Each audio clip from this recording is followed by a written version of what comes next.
Creativity is an addiction. That's the way that I embrace it. That's the way that I listen to it. It doesn't mean that it's evil, but it does evil things to you. But you sit down with it and you listen to it in a way that says, hey, look, we are a partnership. We are a collaboration. We can do this together. Unplugged, because we will always say yes to creativity. Totally uncut, because we all make mistakes. So turn it into a tool. This is Arroe Unplugged. We're going to do something a little bit odd today. And I'm an artist. We do odd things. We do things that make people turn around and go, what? What? Did I just hear you right? That's a little odd, don't you think? Well, yeah. Yeah, that's just who I am.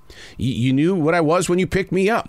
But anyway, I came across a quote that has really stepped inside my soul and has really changed me in a way of, I thought I understood what most people put on a page because I'm a daily writer, because I'm a daily thinker, and I go in deep way too often.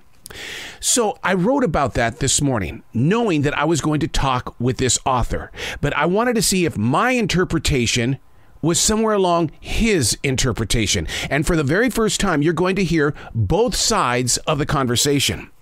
Hey, it's Arroe. This is The Choice. This is what I was writing while the sun was waking up on a brilliant new day. Today, we're reading from October 5th, 2022. Talking with Kwame Alexander today.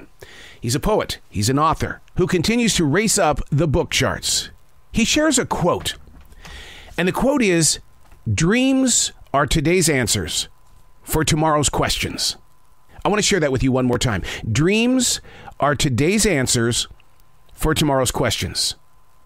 Now, from my side of that quote, from being the reader, I want to break it down. And then I talked with Kwame, and I'm going to play Kwame's answer to the question.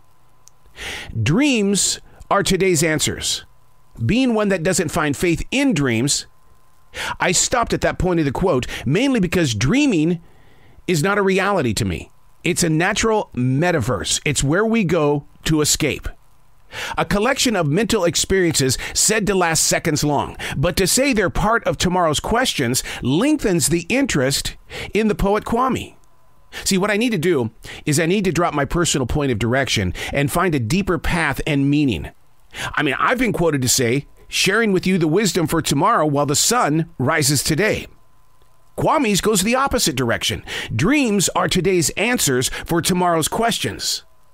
It almost feels like an invitation to live in the past.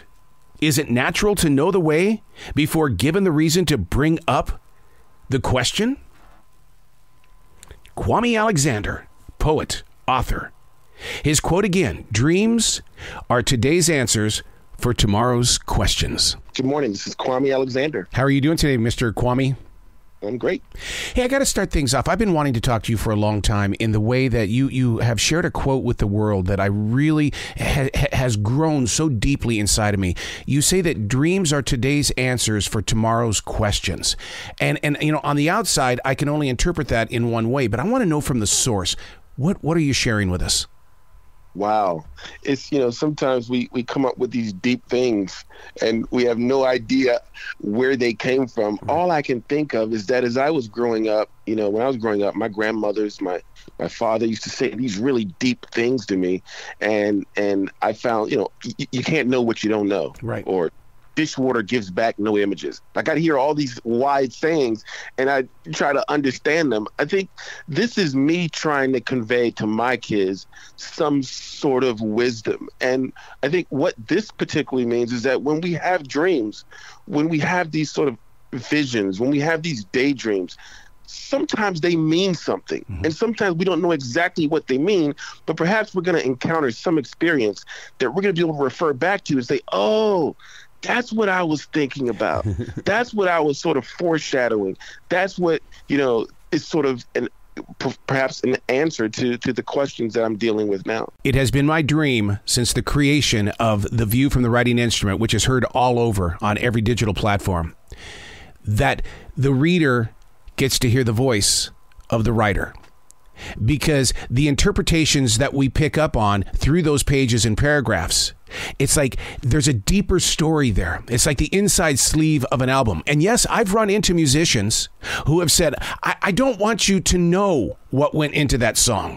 I want you to have your own journey. All I'm doing is passing the energy forward. Now create your own story. So what is your interpretation?